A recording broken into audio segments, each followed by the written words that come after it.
sharing your story and getting to know maybe some of the difficultness or the path that somebody went on can really help in terms of seeing where you guys relate. There's a lot of things that we relate with. Even though we are from different parts of the country, different parts of the world, we are here still together as one body of Christ. We're here together as one church. We are the church. For that benefit, I want to just call a few people up so that they can share their story. Just 1 minute or so. Not 1 minute, just a few minutes, maybe 5 minutes or so. They can share a little bit about how they got entered into the Orthodox Church. If it's through a relationship, if it's through just the Holy Spirit was upon you and you came. There's so many stories personally that I've heard, which are so special and beautiful, and there's so many that we could benefit from hearing as well. I just want to call the first person up, Lena, if you're here. We'd love to hear from you. In the name of the Father, Son, and Holy Spirit, amen.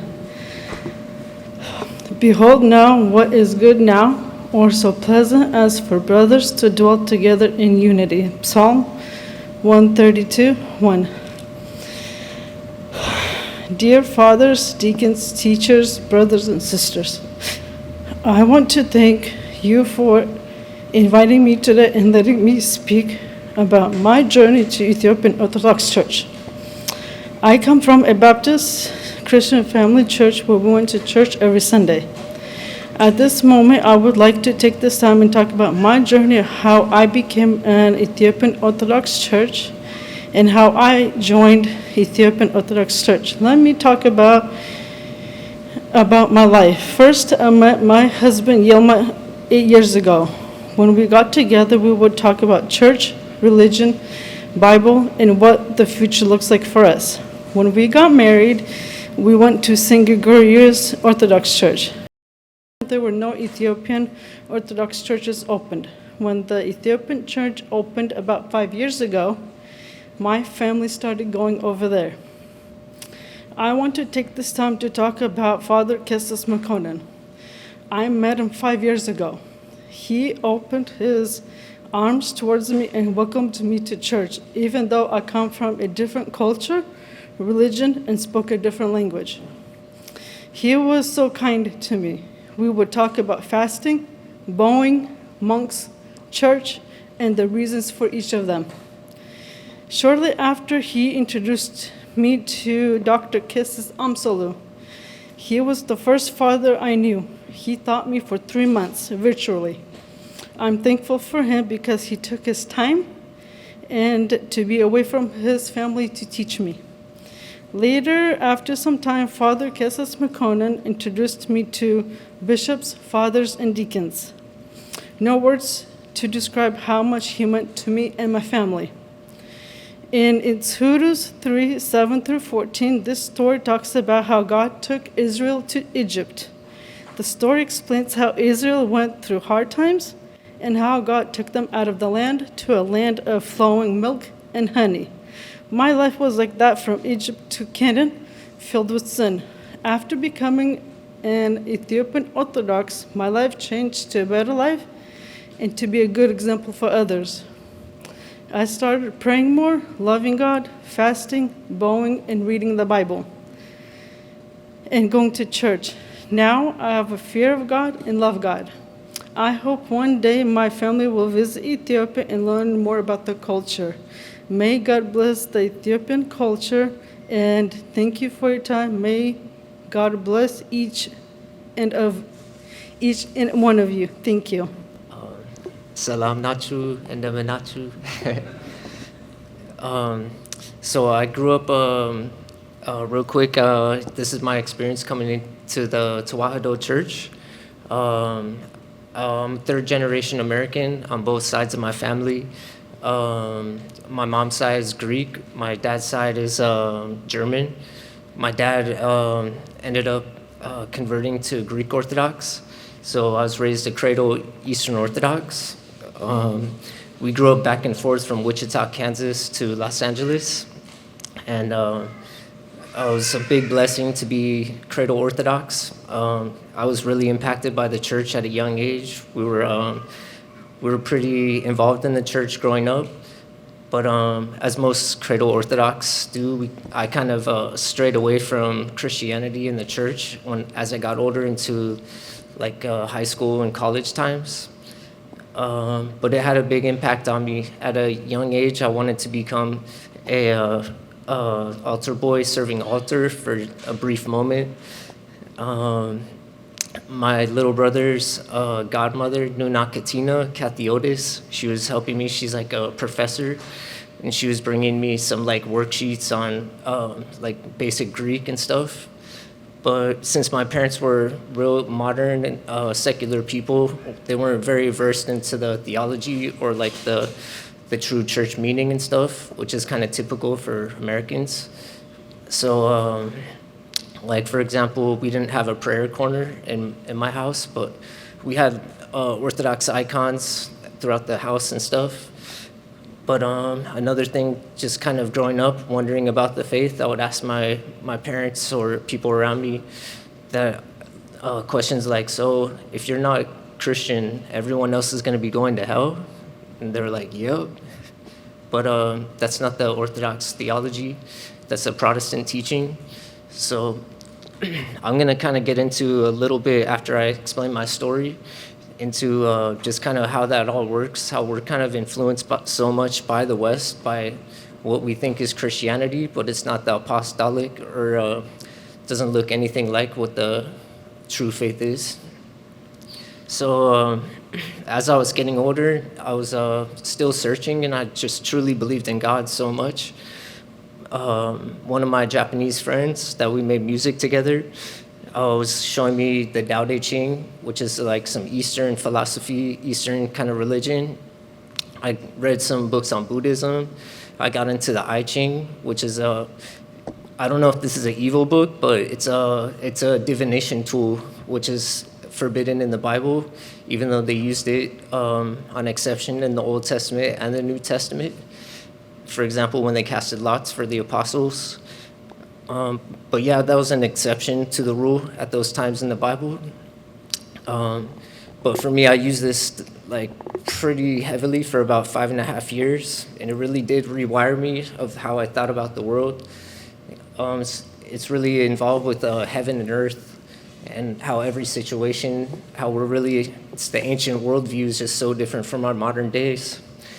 So when I was coming across a channel on YouTube, Rasau Dinas, that presented me with these claims of Ethiopia that just impacted me so much. The Keber Neges story of Queen of Sheba and King Solomon's union, and their only son Menelik, and the 3,000-year identity of Ethiopia, the Ark of the Covenant coming to Ethiopia, the world's oldest Orthodox tradition in history, and then also the oldest Judaic history tradition as well. That the Ge'ez language, for example, that we still use in the liturgical language, it's actually a Proto-Semitic language. Stuff like this was just kind of I needed to see verify this, see some type of someone like, this is some guy off YouTube, right? So I had to go look it up, and like sure enough, I was just finding it everywhere. But what really impacted me too was that it's the origin of everything, which I always had a really strong belief that the ancients knew more than we do today. That was just always something that stuck with me, and that we would never end up finding the origins of the whole thing. And that's what the claim of Ethiopia is, even the first man and woman and the cradle of civilization. So yeah, when I go and look that up, it was just so deep for me that I wanted to become Orthodox again. I wanted to become Christian again. And so what happened to me was like a very deep spiritual experience. I wouldn't wish it on my worst enemy. I had like a demonic type experience, a mystical experience, no drugs or anything, that ended up changing my entire world that I live in. I can never look at the world ever the same again.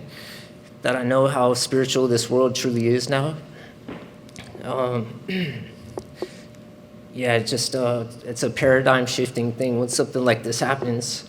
Sometimes it's like a near-death experience, which I've had a few of those. I've had a really crazy one, but I'm not going to torture you guys with what I went through, but I'm willing to talk about it anytime and stuff. But so anyways, I somehow made it through that. And so I take the Orthodox Church real seriously now. So happy to be in the Oriental faith, that I came from the Eastern Orthodox side first. So I'm just going to break down a little bit of like the journey for anybody from the West coming into the Eastern Orthodox or the Oriental Orthodox faith. So as Westerners, we're so secular in our way of thinking that we excuse me. As Westerners, we're so secular in our way of thinking. We've had these categories basically catechized and trained into our minds coming down to us from the Enlightenment period in Europe, that we just don't have the categories in our minds to understand the kinds of claims that the sacramental Christianity is making. So I'm going to try to attack some of the presuppositions of how modernity views the world and challenge them with a new set of presuppositions and of how to view the world, the physical versus the spiritual. So they've really broken it down into two different categories, where we live in a Western world where everything has to be defined by science. It's leading us to a meaning crisis, which on the other side is the spiritual, which today is not taken very seriously. It's very subjective. It's very mystical. It's not verifiable in a lab. Therefore, that has no meaning. So on both sides, we're hitting it like a conundrum of just a full-blown meaning crisis here in the West. For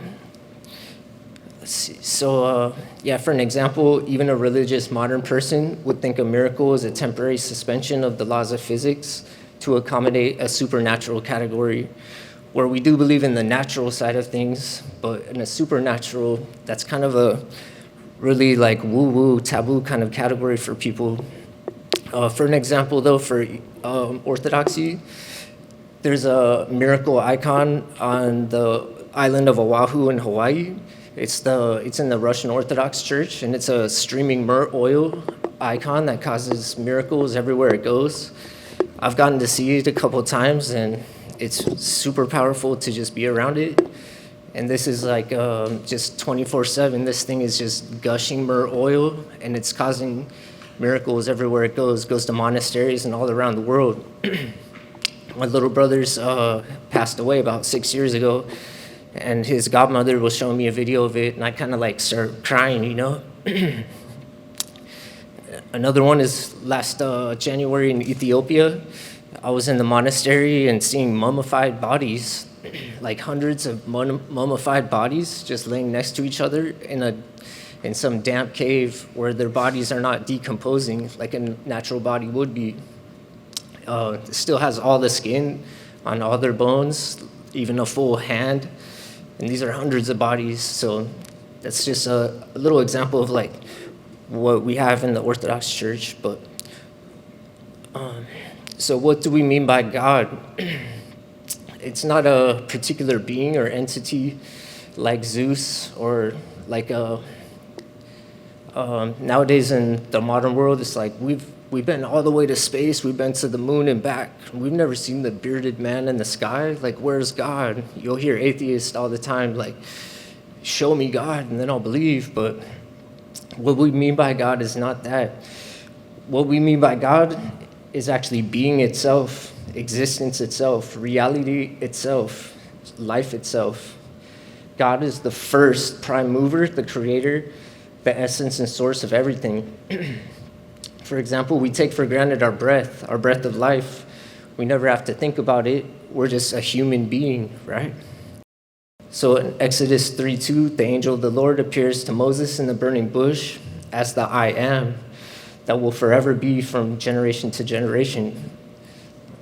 And then John in the New Testament, from 8:48 to 59, Jesus says to the Jews, if anyone keeps my word, he will never taste death. Your father Abraham would rejoice to see my day. Truly, truly, I say to you, before Abraham was the I am. God is a trinity of three persons that share one essence. God is love itself. The Trinity solves the problem of the one and the many, which has plagued the ancient world for a long time with different religions and philosophies. So how can there be a multiplicity and the unity at the same time, right? The universe seems to be filled with the multiplicity of different things, but there seems to be a unifying thing that brings everything together. The incarnation takes us a step further. When the second person of the Trinity, the eternal Logos, the Word, becomes created and takes on our flesh and our nature, radically uniting its nature to ours in a series of shifts that brings us into the wedding feast, the supper of the Lamb. In this worldview, the truth is a who, not a what. The truth is a person, and it requires personhood to really know this truth.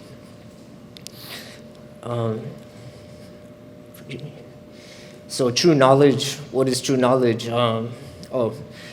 So that physical and spiritual dichotomy of splitting that, we're going to have to destroy that in order to really understand what the sacramental worldview of the ancient apostolic church is. True knowledge comes from personal participation. It's shared. It's knowledge is participatory. For anything to be truly knowable, for example, a marriage, you would have to enter into a marriage to know what a marriage is. Same thing with a friendship.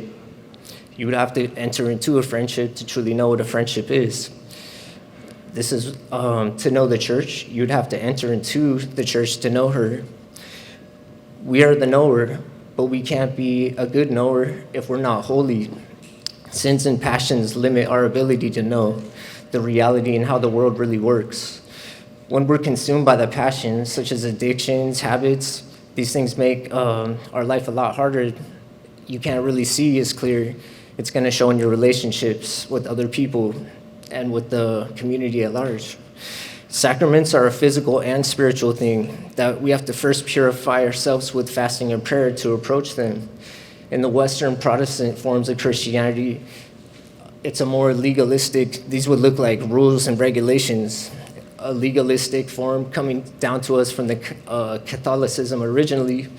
They see sin as a crime and hell as a punishment. It's a legal language from the scholastic period of the West, making fasting and prayer, look like rules, you know? For them, those church is a courtroom where they make the faith equal to crime and punishment and make that an end in itself. For us, the church is the hospital for the soul.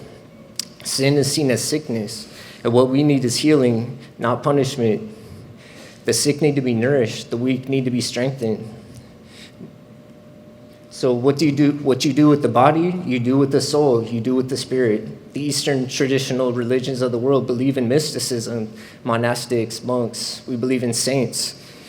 The ultimate goal of our worldview is called theosis. It's when God becomes deified by God's grace, comes so close to God that you can call him a saint. These categories in our minds as Westerners of the physical and spiritual have to be reconciled in order to build a framework to see the Orthodox worldview and the nature of reality as it truly is. So the focus to enter the church's mysteries, right? The ancients believed that the mystical, physical and spiritual were completely connected in every which way. The perfect example would be when God says, let's create man in our image in Genesis 1:26-31. When man was created on the last day of creation by gathering the multiplicity of the dust particles from the earth to form a body, then God breathed the breath of life through Adam's nostrils, creating a living soul. Heaven and earth unified, and man was created as a microcosm of the universe. We are a mediator of heaven and earth in the perfect unification of heaven and earth. And basically, that's just like a little intro, but hopefully that helped you guys understand a little bit about the sacramental. What sacrament means is mystery, and it's a Latin word. But to enter into the church, we really have to take this seriously, and it will change you. Thank you so much. So, like many converts, my journey to Orthodoxy may not have been so Orthodox. When I first met my husband, who's Ethiopian, his name is Ebenezer, he's sitting in the back, so you might have met him today. I was just, some applause, that's good. I was just 19. We met at school, and man, the closest Orthodox church was probably like 3 hours away. I had no idea what Orthodox Christianity even was when we got married, but we both believed in God, and I knew we'd figure it out. So a little bit of context. I grew up in a household where my parents held a lot of like Anabaptist beliefs, but they didn't feel like they had found the right church for them. So there was a lot of church shopping. I spent a lot of time in like a mega church growing up. So, but I also experienced a lot of different types of Protestant churches as well, big and small. My husband, on the other hand, grew up in Ethiopia. He was baptized as an infant, but through some turn of events, like he was really raised more Protestant by some extended family. So we really more had like a Protestant upbringing. So a few months after we got married, COVID hit, and he was trying to graduate school and like land a job, and you know the world is falling apart, and I'm lucky to be working full time and training for my collegiate athletic team at the moment. So I was pretty busy. Like this was not really like my focus on like trying to like figure out what kind of Christian I'm going to be. But my husband, he used all of his extra time when he's not applying or interviewing to look into church history, to really understand how did all these different denominations come to be? What was the early church like? And he would share with me everything that he found. So we would have some good conversations at night, just whatever he had learned that day. And it became clear that the early church is actually, like still present today. And I'd never heard of it before, the Orthodox Church. So we decided, well, first he landed a job in the big city. The big city was Indianapolis at that time. So we moved, and he's like, I bet there's an Ethiopian Orthodox church here. Like, let's go check it out. And I was like totally unprepared. Guys, I showed up in sweatpants. I had no Nutella. We went through the back door. Like, it was ridiculously like embarrassing. There was so much incense, and I did not know what I was getting myself into.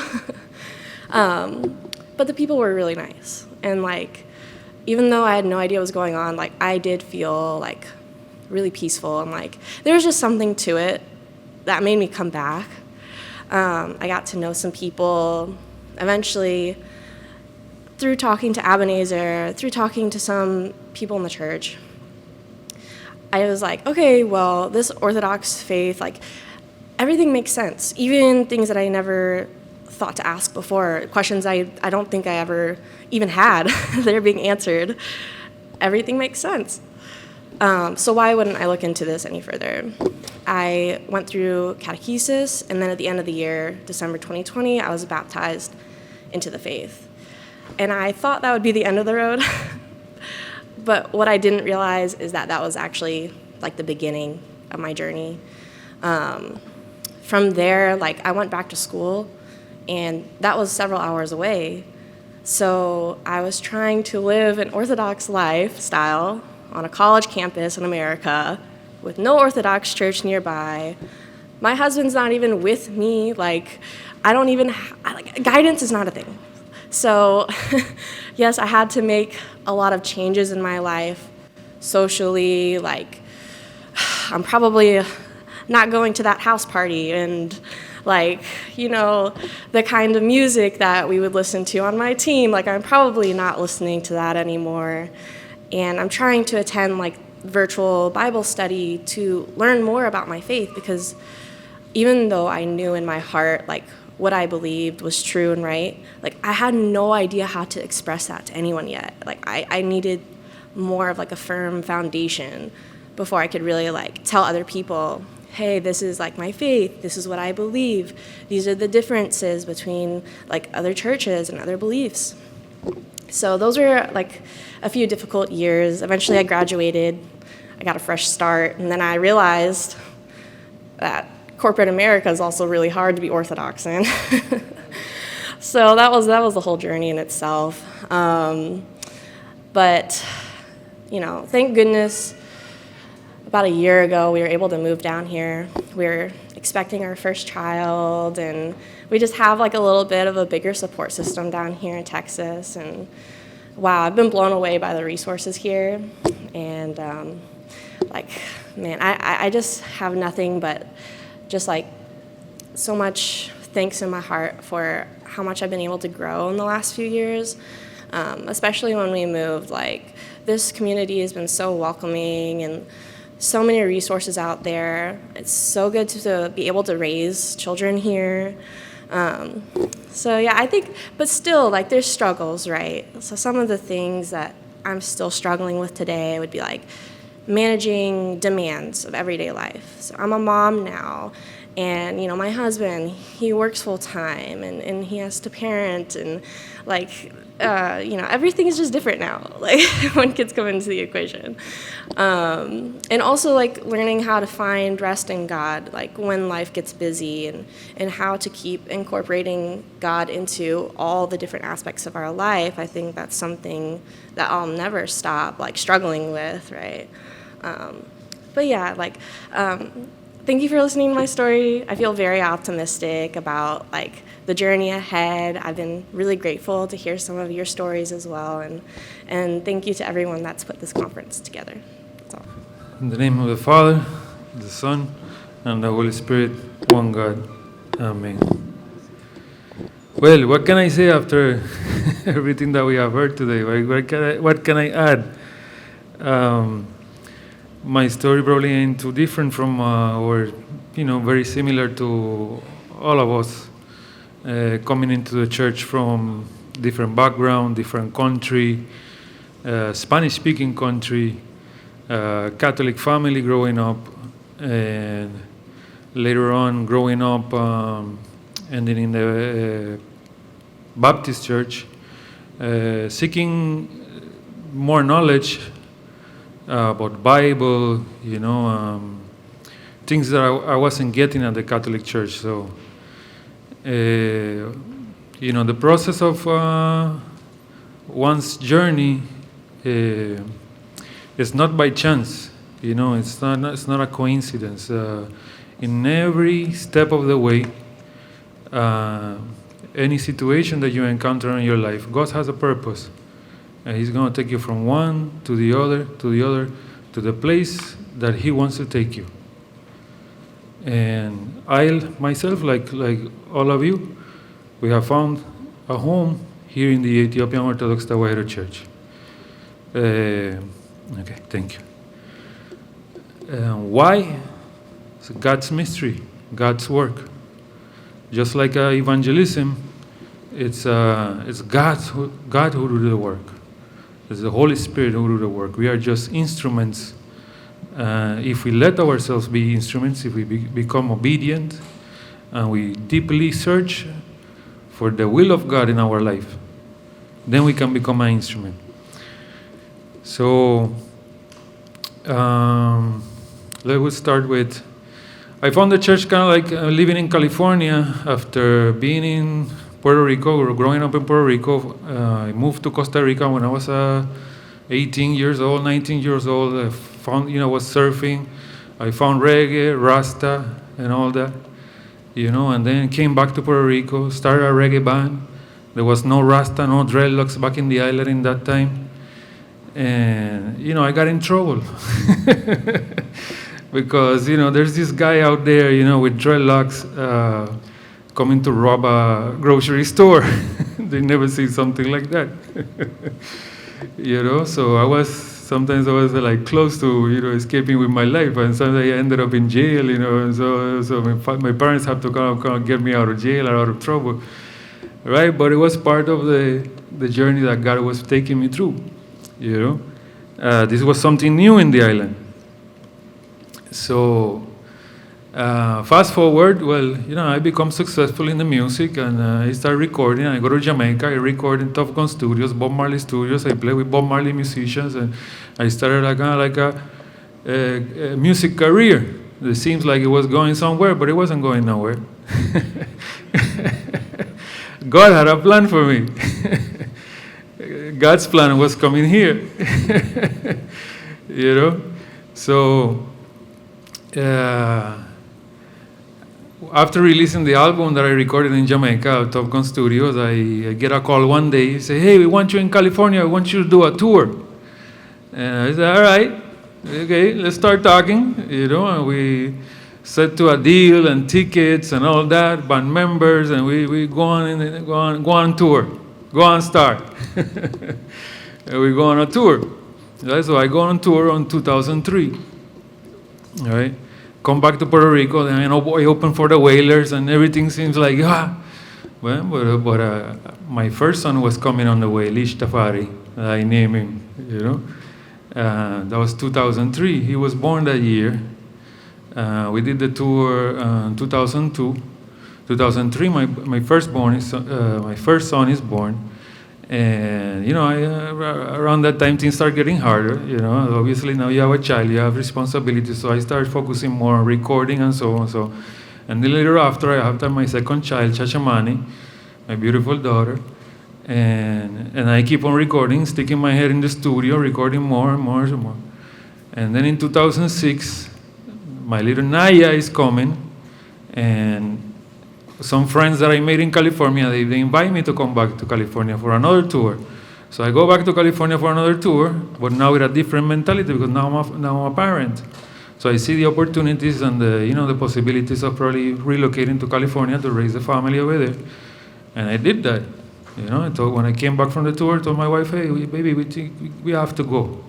We're not doing good here in Puerto Rico." That time in Puerto Rico was going through one of the economical problems that, every 10, 15 years we go through some crisis, you know. So we were going through it at that time. And we moved to California. So spent 7 years living in California, growing up, trying to make life happen for the children and so. And I start questioning myself, my own belief, it's like this Rasta thing, we have left a community in Puerto Rico, now we are over here in, there's no gathering, we don't get to, have something on the weekends, it's just work, like around the clock every single day of the week. And our children are playing soccer, we put them in soccer clubs and so on, and one day, we get too early to a soccer game in a school called Christopher School in Coyote Road, San Jose, right? And we're waiting, and it's like, well, they don't look like it's gonna be no game around here, It's like nobody. It's like I don't see no cars, but I don't see no parents. I call the coach. Coach, we're in Christopher School. This is where the game's gonna be. He said, yeah, you're right. That's the school. Wait for us. We're a little bit late. It's all right, cool. So I say, well, we're thirsty, we don't have no drinks.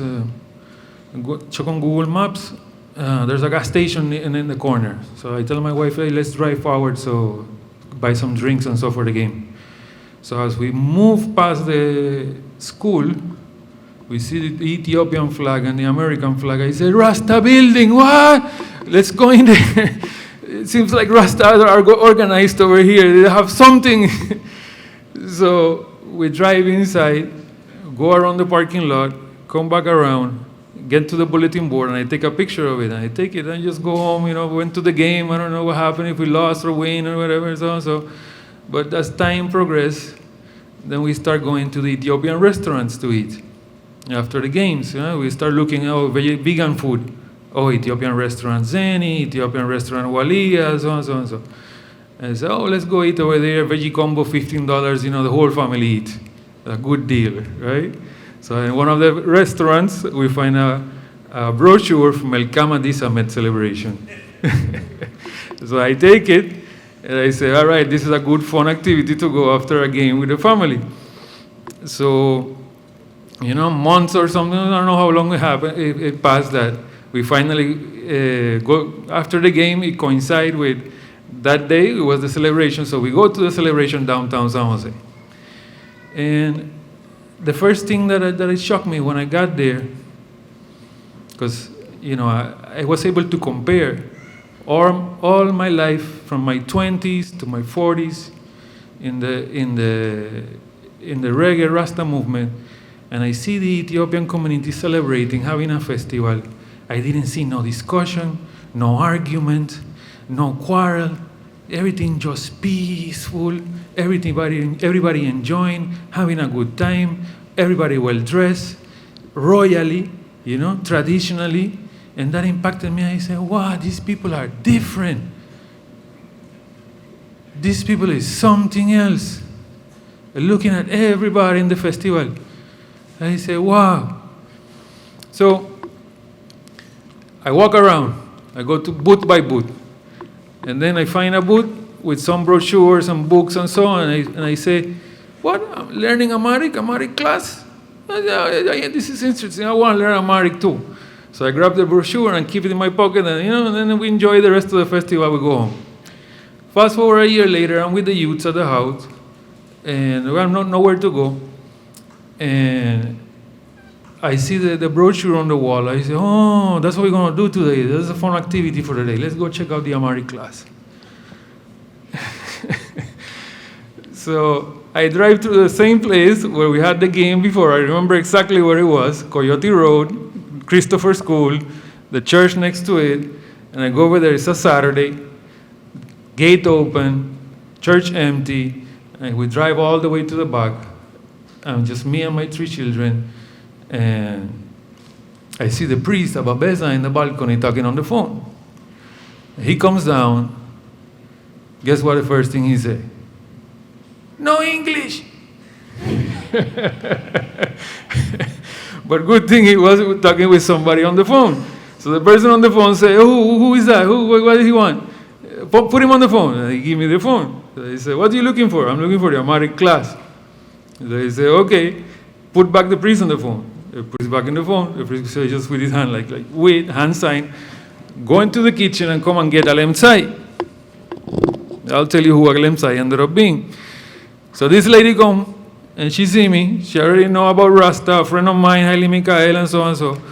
And she said, hey, you Haile Mikael? I said, no, I don't know Haile Mikael. Zurafiel, I know. Okay, what are you looking for? I said, I'm looking for the Amharic class. And she said, oh, we're not starting yet. It's in 2 weeks. He said, oh, okay. You want to come church tomorrow? And I was like, yeah, because I already checked the website and everything. And I was intrigued. What is this? So I say, okay. So I go, leave, go eat, take the youth to another Ethiopian restaurant, go to sleep, wake them up early, get them up in the morning. And we reach there like about 8. As soon as I get out of the car and I hear the Kerasi going inside, I say, my God, it sounds like angels inside there. So I rush the kids inside. As I'm walking into the door, I smell the frankincense coming out of the front door. Holy place. Then I see the shoes outside. I say, wow, even holier. I got to take the shoes out. I say, kids, you take out the shoes, leave them over here. So. And then we walk in, and then I see the icons. I see more holiness, more impactful, because I've never seen something like that before. And then I walk through the main door, look to the last bench. I said, this is where I'm sitting, because I don't know where I am. So I sit down there with the children, and immediately I just start saying to my mind, God, forgive me for being away from church for so long. From now on, these children of mine are no longer my children, they're your children. I put them in your hands. And please help me keep on coming to church every single Sunday, because I don't want to go astray no more. That was my prayer in my head. That was enough. That was enough. It was a wholehearted prayer. And I started coming to church next Sunday. Next Sunday, we bring my wife, the mother.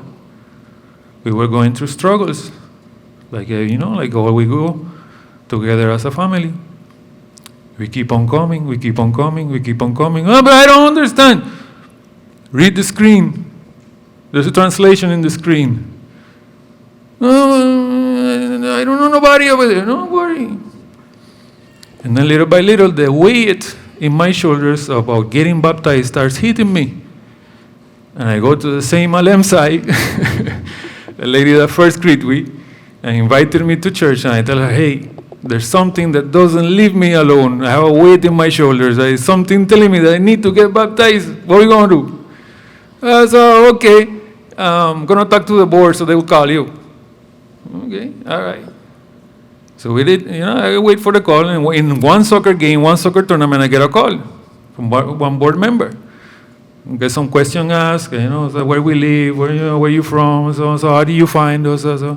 Okay, well, we're going to invite you next Saturday for a class.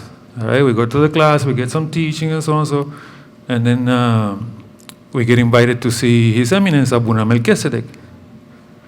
So when we get over there, we already had a presentation, some basic 5 pillars of mystery, 7 sacraments, but we still have our doubts in our mind, especially me, or Haile Selassie, Rastafari, and so on.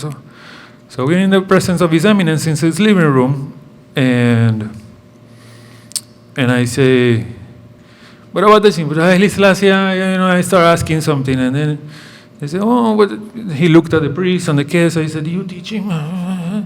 He said, yeah, we teach him. And so I start kind of like emptying myself out to Melchizedek now, right?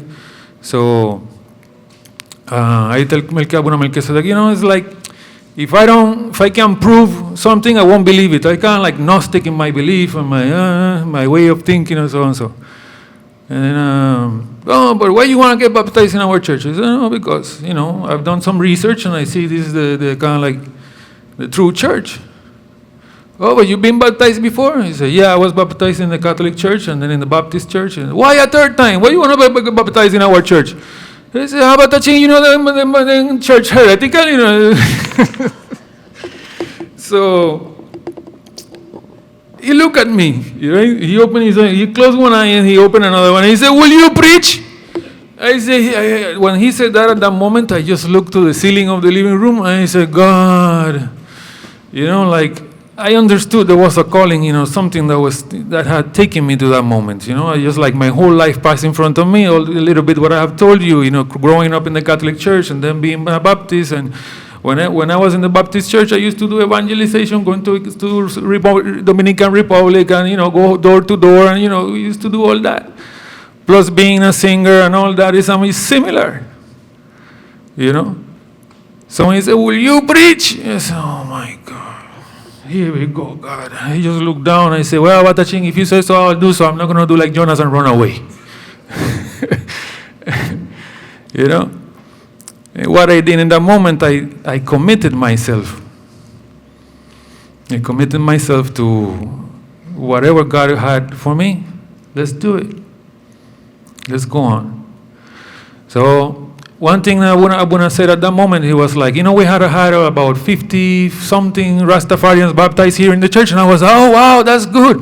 He said, yeah, but none of them are coming. All of them disappear on us. And I said, whoa. Well, probably I can talk to them. I tell him, me eager, so probably I can talk to them. He said, hey, okay. All right, this is what we're going to do. We're going to get you to keep on studying with Kes, Liketo one. Every single Sunday, we're going to set up your date after Nativity, Lidet, right? And then we'll baptize you, and we will baptize you with traditional clothes. We're going to talk to the church. We want to make sure that the church and the congregation receives you well. And so they did. He sent a message down to the church. And when we got back from that meeting, everybody was like waiting on us. They had clothes for us, clothes for the children. They already got the word from Abuna Melchizedek. Said, we have to kind of like take care of you. And you met him. He was Haile Selassie's confessor father. He said, oh wow, I didn't know that. What I mean? So, we kept on studying, and going every Sunday to church. And I started finding like things to do around church, like picking up garbage, helping, somebody who was doing something, some physical work. So this, I just started helping, until I see a friend that he was building something like some landscaping in the church, and I started helping building a gazebo in the church. So it just, and the community on top of that took us on like another family. So that was very important for us, because we moving from Puerto Rico to California. It was like, it's like we might be immigrants, even though we have common nationality and all that, but coming from another region, another culture. So the church did well in that. They took us well like a family, like family members, and we kept on coming to church. And I started finding what to do around church to help, to serve. Until like 1 year later, I was working Uber around Oakland, and I ended up at Medanialem Church where Abuna Melchizedek was living. And I stopped there. I said, "Wow, man, I want to ask him what he meant by, will you preach?" And I called one of our board members and asked him, "Hey, can I go knock on Abuna Melchizedek door?" He said, "Yeah, sure, no problem. You're his spiritual child, so your spiritual son. So go knock on his door, go talk to him." So I did that. So I knock on the door. He comes out. "How can I help you?" He said, "Abba, I want to talk to you for a moment." "Okay, come in." We sit down, and I tell him, "Abba, you remember when we did a pre-baptismal interview?" "No, but go ahead." What was it? He said, "In that interview, you asked me if I will preach. What do you want me to do? What do you meant by that?" He said, "If you keep coming to church for 7 years straight, I will ordain you." I said, "Oh, oh my God, this is serious business." So, okay, I just scratched my leg in the couch, and then one priest came in and I started talking to him. I was like, "It's time to go. All right, thank you, bye, see you." We're gone with that. So right there, I started understanding, that God had a calling for me. That I was called to do something. And what did I wanted to do? I wanted to bring the church to Puerto Rico. At that moment, it seemed like just a dream, impossible, like no clue how to start, where. This is around 2016. Around 2017, I go to Puerto Rico to play some music. I was still playing and all that. And I did one little gathering where I played a video from Abuna Yisak to 12 friends, And then after that, went back, California, keep going with my life. And all of a sudden, this reggae music starts becoming like the spirit doesn't kind of align with it no more. Like every time I go to a show, perform a show, or play a song, or go to a rehearsal, like my spirit will change. Like it will take the joy away from me. It will bring frustration to me. And then I started kind of like listening more to messmores and, and keep coming to church every Sunday. So fast forward, keep pushing the idea of bringing the church to Puerto Rico. 2020 comes. The church during those years helped me become more responsible, better person, and therefore successful in my business. So I started doing very well. Had a landscape company, still have it. Not as big, but still going on. And here comes the opportunity to buy a piece of land back home, Puerto Rico. Relocate the family, get out of America, get out of Babylon, and help probably provide the land to help start the church. And so we did. So around 2021, we moved to Puerto Rico, and we start conversations with the archdioceses, Caribbean and Latin America, and back and forth. And so we sending letters. We send the first thing that they asked us was, send us a letter with 12 signatures of your family, your friends, people are interested in the church, with 12 signatures to get started. And we did that. We keep on fixing the place. All of a sudden, in 2022, I gotta go back to California. Business not doing well. Some contracts that I had entered in, I was working remotely. They started turning upside down. I was losing money. And I end up back in California at the end of the year of 2022. All of a sudden, I'm back to square one. My family in Puerto Rico and me alone in California. And I say, "What, God, what do you want with me now? What is this situation right here?" And then it starts raining. And when we are landscape contractors, so we can't work when it's raining. It starts raining for 1 entire month, 2 months, 2 months and a half. And one day I get a call, Abunate office. You brought me here to California, I'm away from my family, and now I start seeing why. So at the inauguration of the monastery, the day it's getting inaugurated, I don't finish my job that same day, and I'm about to leave to the hotel, because it was so full I couldn't stay in the monastery, so I got a hotel room downtown. Somebody called me and said, hey, where are you going? Did you eat? I said, no, not yet. They said, come to the living room, to the dining room. I got to introduce you to somebody.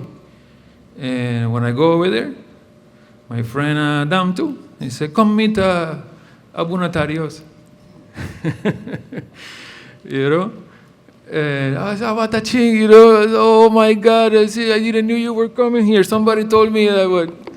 I wasn't sure. So he said, I got your letter. We come in this year in October, so get ready. Right?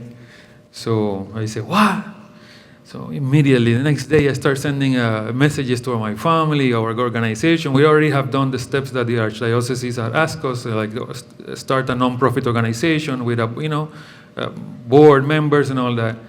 And I tell them the news. Hey, October, Archbishop coming.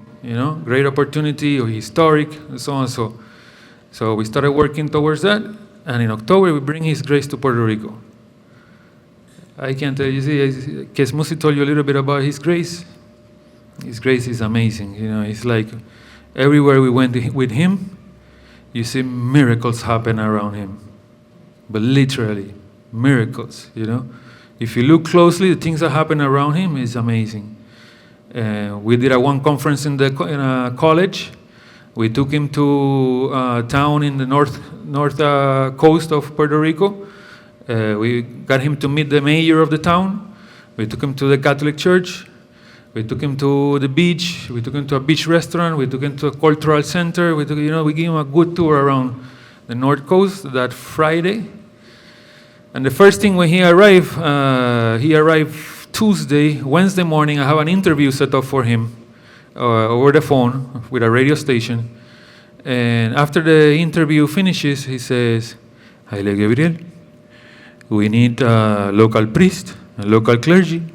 So if you're willing, if it's okay with you, you could become a deacon and then priest. Obviously, if your family agree, and then we can help you, we can train you. As the second time, first Abuna Melchizedek, now Abunatarios is telling me, we need local priests, we can ordain you, deacon. Oh my God! I remember sitting next to him in his bedroom, with my long locks. I don't have them now. I'll tell you later in a bit. And I say, if it has a God's will, well, just let it be. And we went on with everything, like Kesmusi said, we had a wonderful service at the land. We consecrated the land that, we would put together. We were offering for the church to be established. And following day, we go to the Syrian church, a beautiful day also. Then we took him Monday to another college. We did another conference. I was a translator on all those events. and then they left. So when he finished consecrating the land, he said, get on building so I can come back and consecrate. That was October 2023. So it took me a little bit to start going on the construction. I had to go back to California, keep on working over there, sorting my difficult situation now of being working over here, but my family, miles away from me, and the mission also miles away from me. And March, we start putting the first groundwork on the construction. We rent a bulldozer. We start digging holes for the foundation. I started traveling every month from California to Puerto Rico, spending 1 week, 2 weeks, 1 week, 2 weeks every month, March, April, May, June, July, August. When we got to August, hurricane season was coming up. I said, let me take a pause, focus on fundraising in California. I started doing that, and around September, I started feeling like, I need to go fully to Puerto Rico and just put everything I have in there. I'm not doing well here in California. Business is not improving after 2 years of trying to, physically and presentially, presently there, trying to save it. I think God is moving me to something, right? So I left it all behind. I gave back the office. I gave some of the equipment away. So my best loyal worker, I say, hey, keep the truck, keep the tools. I'll find you jobs. Whatever whatever we get, you keep it. I take 10%. I'm happy with that. And I just back to Puerto Rico. In Puerto Rico, I have a house. I have my family. I have a couple of vehicles that are done paid, so I don't need it. I don't need to do much to survive over there.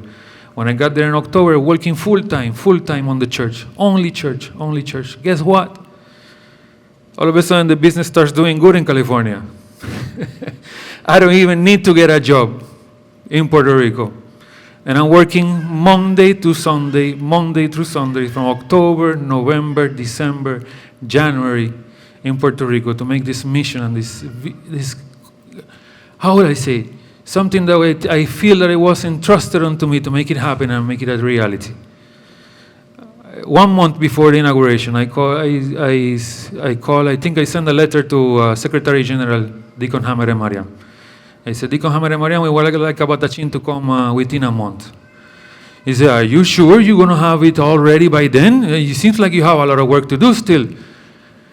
I said, no, we can do it. If anything, we hire people. We can get it done. Oh, okay, all right, I'll let His Grace know. So what's the date? January 25th. Guess what? Things start troubles. It is mishaps. Somebody can come. See, volunteer don't show up. Volunteer day, nobody come for volunteer day. We're getting closer. We still have to put concrete. We have roof to finish. I said, God, help me. A week before the inauguration, we still don't have the concrete floor put around the church. It's still dirt. 1 week before, 6 days from inauguration day. And I remember going into my living room and sitting down tired. Sitting down and looking at my Merania Lema icon, I say, Lord Jesus Christ, help me. Send me some people. We need to finish this by Friday. I've been calling people for a whole month and nobody show up. The following day on Monday, ring. Hey, what are you doing? He said, I'm here working. He said, oh, we're coming to help you. Oh, God. In 2 days, we built a retaining wall with rocks from the river. We put some tires down, to lift up areas that were too low. Next day, Wednesday, Monday, Tuesday, we were doing that. Wednesday, another 2 guys that I was calling neighbors to come and help us call. And they say, hey, we're coming to help you. Oh, my God. Thank you, God. Yes, come tomorrow. In 2 days, we put down the concrete. About 300 square feet of concrete in 2 days. Friday, we clean up everything. Friday night, we go and get Kesmusi. When Kesmusi arrived, what we had ready? Not even the icons were on the wall. Kes Musi helped us put the icons on the wall. We don't have no doors. We're just trying to make it happen. Hard work, doing our part, God do the rest. You know? If we do our part, God will do the rest. I remember Friday morning, I had come pick up His Grace on Thursday night. Friday morning, early morning, His Grace is walking up the hill. And I said, why he going to go check the church? Let me go follow him. Make sure he don't fall. And secondly, I want to make sure that when he gets over there, at least things are presentable.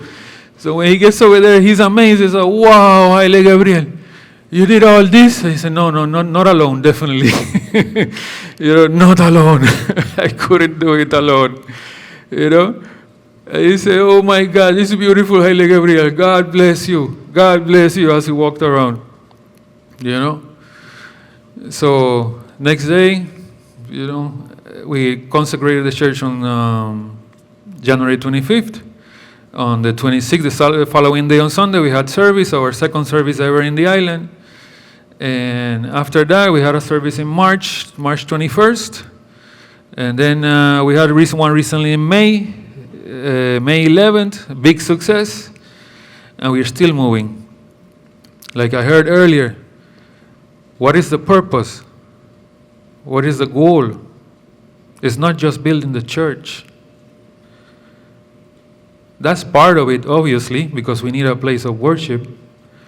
But the goal and the purpose is to evangelize and to give hope and salvation to a group of people that have never experienced this. This gift that I received from God in California, I wanted true love to share it with my countrymen. Because I remember the people that I grew up with. I remember my friends, my Rasta friends, playing Nayabingi, chanting fire, bonfire, and having ital stew on a Java pot, having a good time.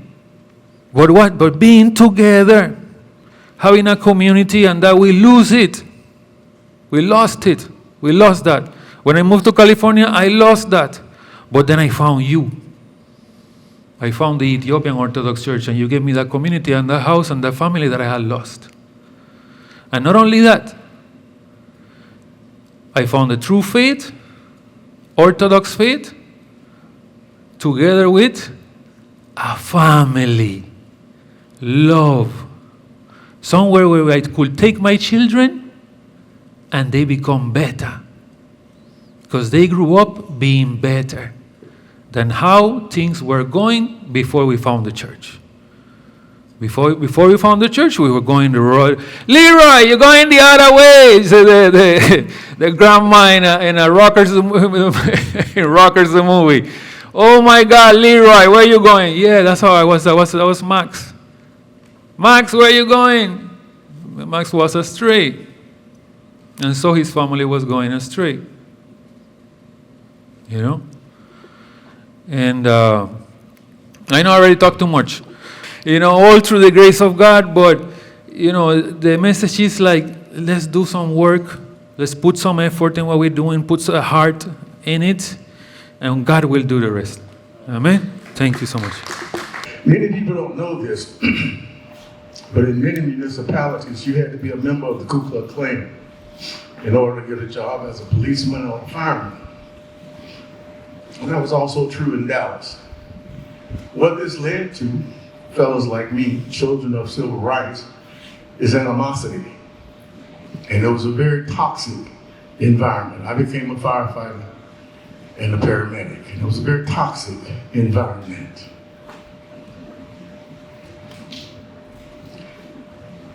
I was raised in the Roman Catholic Church. I was an altar boy, aspired to be a priest. I was a nice fellow, I thought. Until somebody called on the phone and told my wife they were going to kill me. And they came knocking at my door at my apartment, and she was scared to death. And she put my child in the closet She called me. I'm riding the MICU, which is called an ambulance. Ray, they say they're gonna kill you. I never told you this story. I said, Ray, they're gonna kill you. Beep, beep, beep, beep. 747, unconscious person. I make the run, come back. Bada boom, bada bing, a lot of time goes by. A lot of administrative bullying and abuse. So I lost my Christianity. What would you do?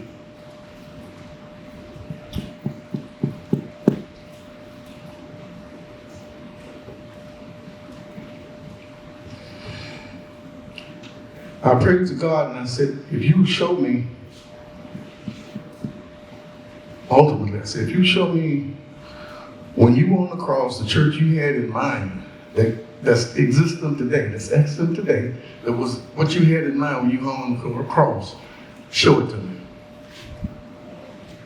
Show it to me. And I'll serve you in that church.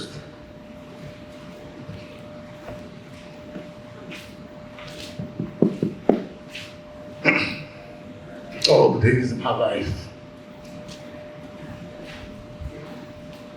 I'm not going to go in that fire station and kill those guys. Just show me a way out. And so when I would go to the restaurant and the ladies were so respectful, you know, the community that gave birth to me, disrespect is the norm. And these ladies were so respectful. And I needed that. And like I said, I showed up at the church. After 5 years, I began falling asleep, standing up.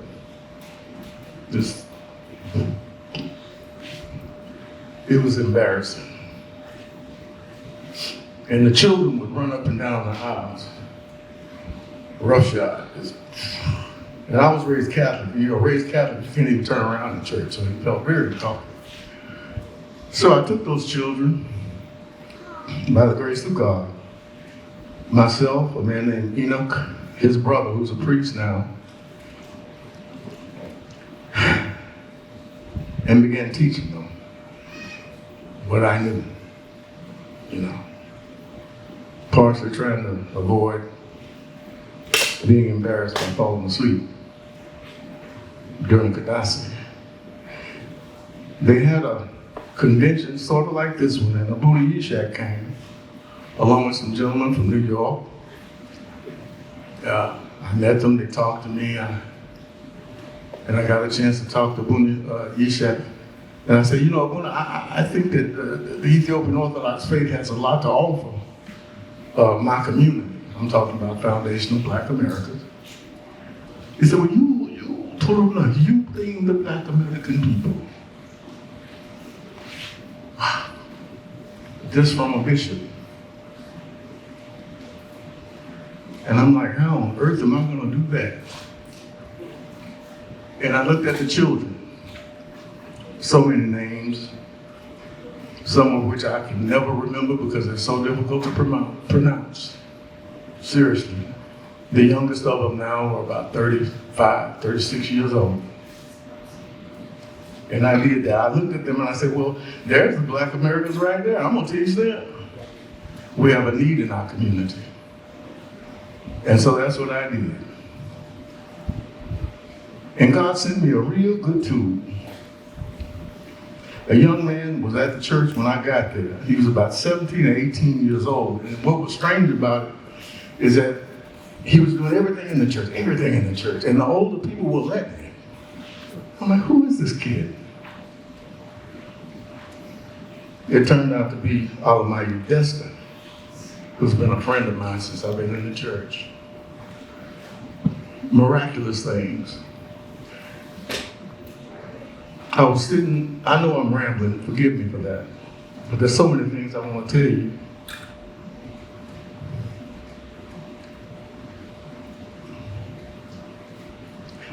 There was a man who was brought to clean the church. Almighty, you probably, if you thought real hard, you'd remember him.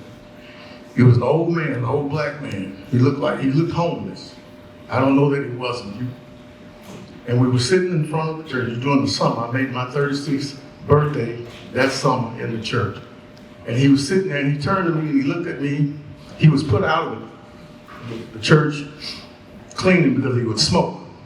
And there's a guy named UA put him out. He said, you can't smoke in the church when you try to clean up the church. Can't do that. And that old man was sitting there, I don't remember his name. He looked at me, he said, you know, I'm God.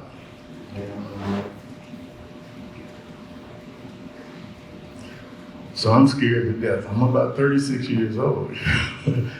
I said, when I got myself together, I said, oh, really? You mean the creator of the known universe, et cetera, et cetera? He said, yeah, I don't have to brag about it. Yeah, really? And then he said, you know, they accept you, but they're not going to accept everybody. And then he said something that really shook me. He said, you know, they speak that language they speak, that's a dialect of Hebrew. How did this man know that? I'm thinking, how did he know that? Okay, never saw him again. Never saw him again.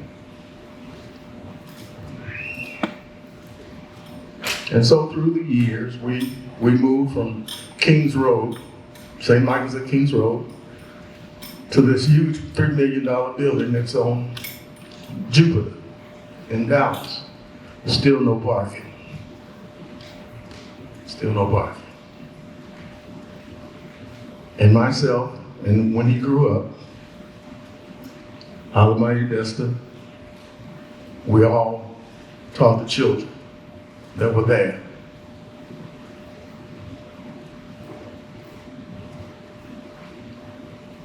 They built a wooden school.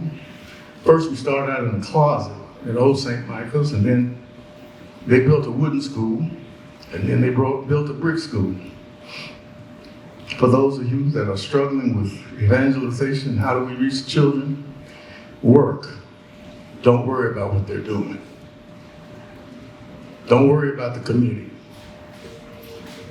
The committee is going to be there. Do your American thing and work. Teach the children.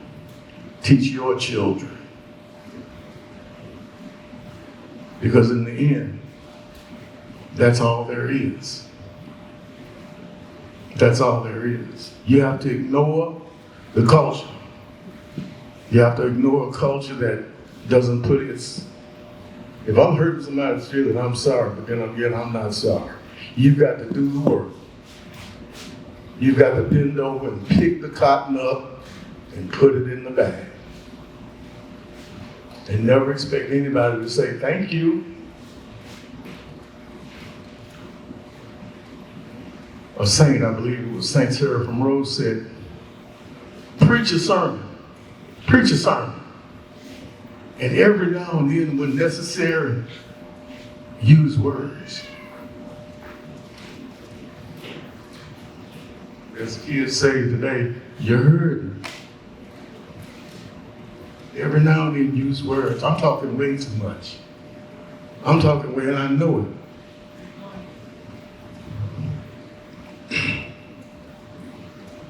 And I'm so narcissistic, I just enjoy holding the mic in my hand.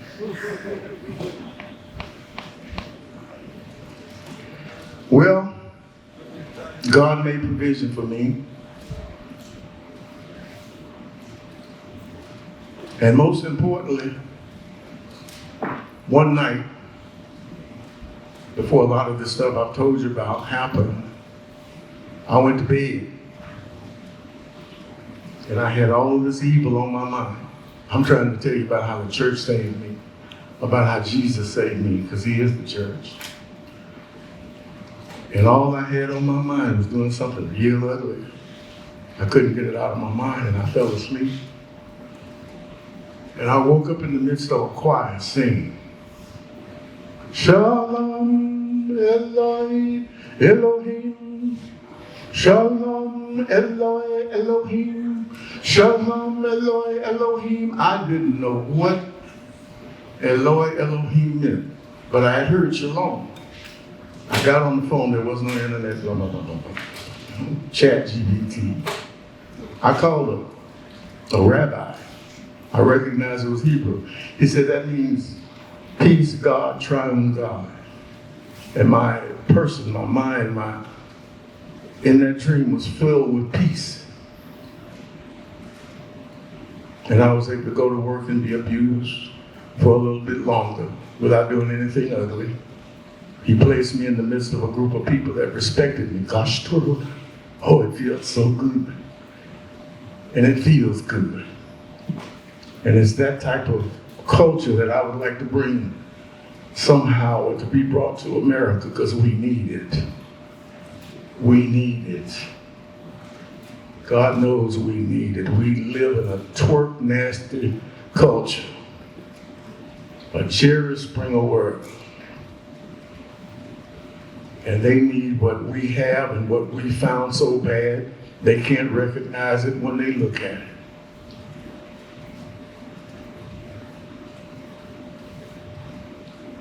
The challenge is to remain Orthodox. It's hard. Trying to fast without eating something with eggs in it, get out of here. You kidding me? I used to be scientific. I'm looking on the side of the box, trying to figure out, how to get away from butter, eggs, and pork. They talk about some people in our community, we put pork in pie. It's difficult being a black American and not eating pork. It's difficult.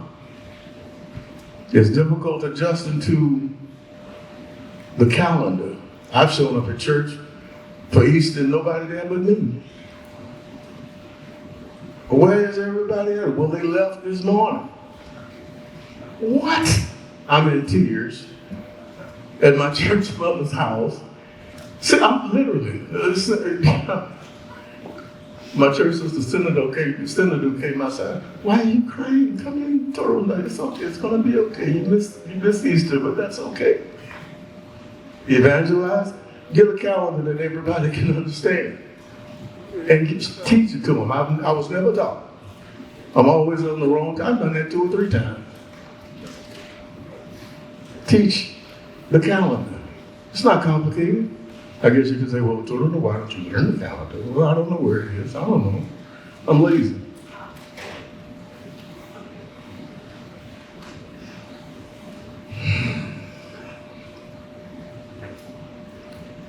The challenge is to evangelism.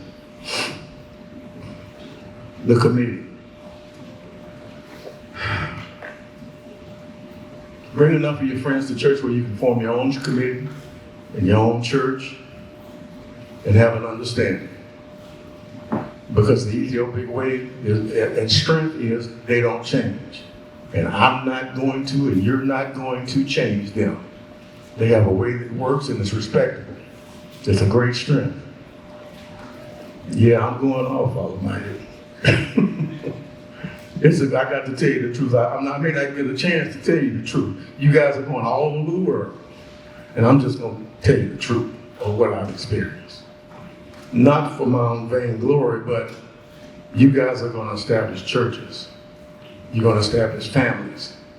You're going to be Orthodox, and it's not going to be easy. Has it been easy so far? I don't think so. Don't look for it to get easy, but look for the blessing. There's a blessing. I almost want to shuffle like a Protestant. Glory to God. There's a blessing. I am hiding Jesus.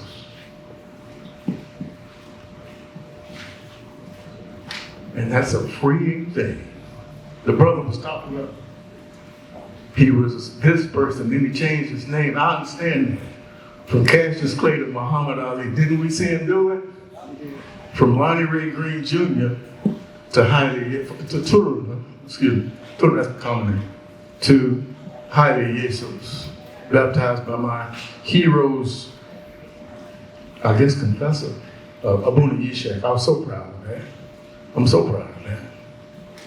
You have no idea.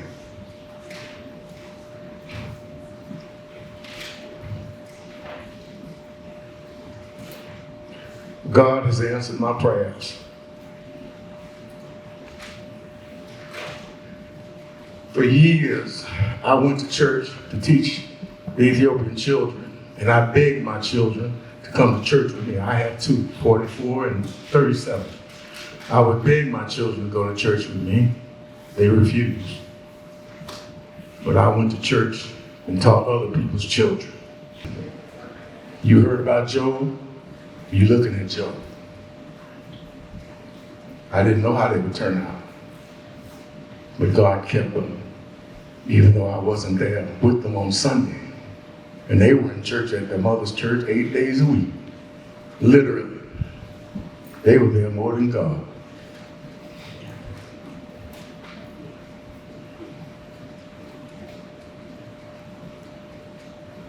The Bible tells us about Job and Jemima, how she was so beautiful. She was his blessing after the devil took everything away from her. That's real. That's real. You start a church in Puerto Rico and you make sacrifices, watch your blessings. You already talked about it. I watched my son walk across the aisle and get his PhD about 2 or 3 weeks ago. A blessing. My daughter, she lived like white folks. I'm sorry, y'all. But she do. Bless her heart. And I would leave them every Sunday. And it hurt every Sunday. But then there's the other blessing.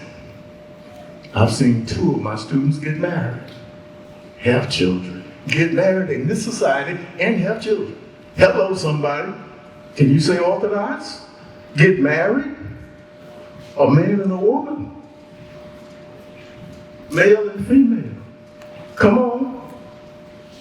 I think that's something to be glad about. I'm talking about how God blessed me. I danced at one of them's wedding with these bad legs and a bad back. Blessings. If you're working for God, it's not in vain. That's my point. And you may not understand the language. When you go in and sit down, stand up for the Kadasi, all the demons that plague your life, they understand. They understood when I walked in. And it was like something said, leave him alone. Get off his back.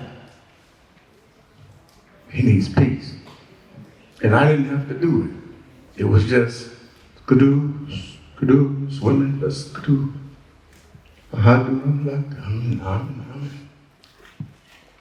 The process, the kadasi, the fasting, the praying. What else is there? Nothing. I've had people say, I love talking to process people. How was the sermon?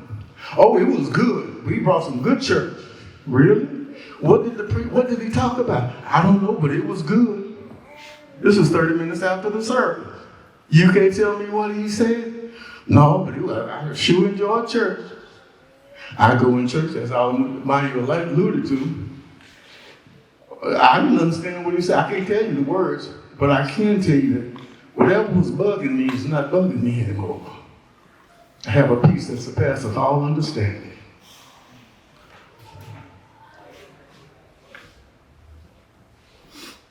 Well, like Barack Obama did, I'm going to do it the same way. I love you all.